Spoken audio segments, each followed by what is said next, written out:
What came in the mail today was my classic Swiss Army knife little one.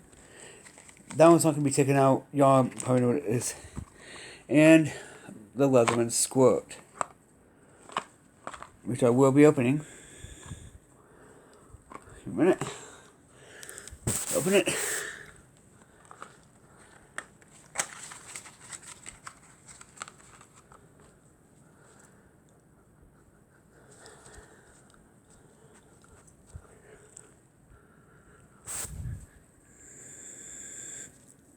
Now, I do agree with Steve 1989 on this. They should have a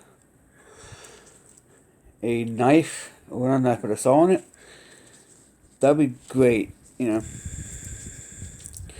I know it has, like, all the accoutrements that this would have. Now, I got the black one because I was like, it's probably cheapest.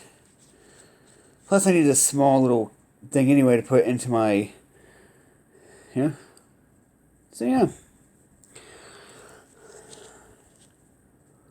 How would I even get it open? Oops.